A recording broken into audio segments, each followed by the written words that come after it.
మా core committee సభ్యులకి, అలాగే దీన్ని లైవ్లో వీక్షిస్తున్న మా ఎంటైర్ నందమూరి తారక రామారావు గారి అభిమానులకి పేరు పేరున ధన్యవాదాలు చెప్పుకుంటున్నాను.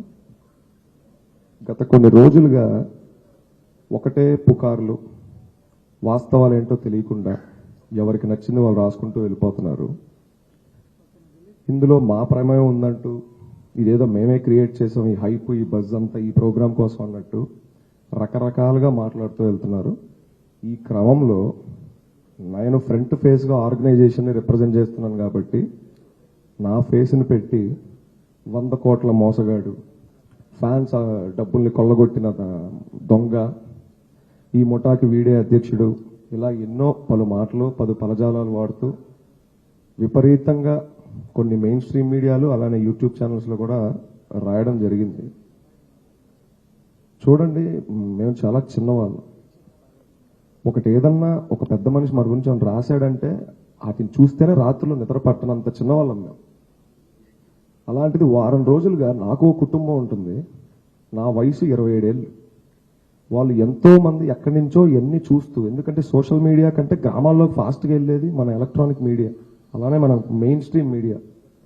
వాళ్ళందరూ నాకు ఫోన్లు, మెసేజ్లు, పెద్దవాళ్ళు ఉన్నారు, అమ్మమ్మలు, తాతయ్యలు ఉన్నారు, వాళ్ళకి చూసి ఆరోగ్యాలు పాడు చేసుకోవటం. ఈ వారం రోజులుగా నేను ఎంత కుంగిపోయాను, ఎంత డౌన్ అయ్యానో ఎవరికి తెలియదు, ఎవరికి చెప్పను కూడా చెప్పలేదు ఎక్కడ. అందుకే ఇలాంటిది ఒకటి జరిగిందని నేను చాలా లో లైట్లో చాలా కామ్గా అప్డేట్స్ అన్ని కూడా మేము ఆర్గనైజేషన్ నుంచి ఇచ్చుకుంటూ సైలెంట్ అయ్యాం. ఏదున్నా 18వ తారీఖు మాట్లాడుకుందాం. అయినా మన మీడియా సోదరులు కొంతమంది మొన్న ఇక్కడే బయట కూడా నన్ను ఇంటర్వ్యూ చేయడం జరిగింది.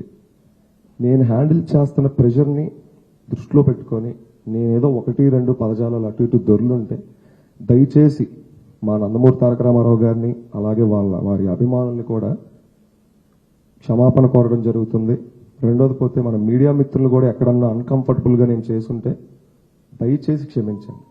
ఇది ఏది వాంటెడ్గా కాదు. ఈ వారం రోజుల్లో పెను ఉప్పెని చూశాను నేను, కానీ ఎక్కడ వెనక్కి తగ్గేది లేదు. ఈ ప్రోగ్రాం జరగాల్సిందే, ఈ ఊరువాడ ఐడియా జనాల్లోకి వెళ్లాల్సిందే.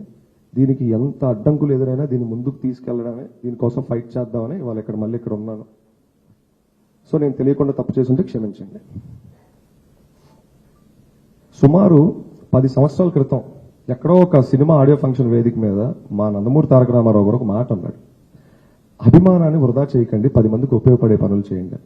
ఆయనకి తెలియకుండా ఆయన నాటిన ఒక విత్తనం ఇవాళ పెరిగి పెరిగి పెరిగి పెరిగి ఒక వటవృక్షంగా మారింది. కానీ కొందరు ఆయన నాటిన విత్తనాన్నే ఆయన చెప్తూ మాటలు చెప్తూ వస్తూ పెరుగుతున్న చెట్టునే వాళ్ళు అనుమానించే పరిస్థితికి వచ్చేసింది వాళ్ళు. సరే, దీనికి కారకులు ఎవరు, ఇదంతా ఎవరు చేశారు, ఇవన్నీ పక్కన పెడదాం. సేవ అంటే ఇంతలోనే చేయాలి, అన్నదానమే చేయాలి, లేకపోతే రక్తదానమే చేయాలి, ఇంతవరకే చేయాలనేది ఎక్కడా లేదు. ఏ బైలాలో లేదు, ఎక్కడా లేదు మన భారతదేశంలో. సేవకు హద్దు లేదు, ఆకాశమే హద్దు అంటా నేను. కానీ అలాంటిది ఒకటి నేను అతిశయోక్తి అనుకోకంటే చెప్తాను, నందమూరి తారక రామారావు గారి అభిమానులు చేసినన్ని సేవా కార్యక్రమాలు ఈ రాష్ట్రంలో ఇంకెవ్వరూ చేయలేదు. ఇది కేవలం మా వ్యవస్థనే కాదు, అనేక సేవా కార్యక్రమాలు చేస్తున్న చిన్న చిన్న ఎన్జిఓలు ఉన్నాయి, సేవా సమితిలు ఉన్నాయి, ఫ్యాన్స్ అసోసియేషన్ గ్రూప్స్ ఉన్నాయి. ఒకరికి పాపం ఇవన్నీ ఎలా రిజిస్టర్ చేసుకోవాలో తోడు తెలియదు అభిమానికి. మేము అభిమానుల ఆవేదన చూసాం ప్రతి ఊరు తిరిగినప్పుడు జాగోరైట్ పేరిట. అన్నా నేను ఇంత పోగొట్టుకున్నా, నేను అంత పోగొట్టుకున్నా, నేను ఇంత చేశా అంత చేశా. వాళ్ళకు ఒక అంబ్రెల్లా లాంటి ఆర్గనైజేషన్ కూడా వాళ్ళకి లేదు. రా ఎన్టీఆర్ ఆ అంబ్రెల్లా క్రియేట్ చేయడం కోసమే ఈ ఫైట్ అంతా.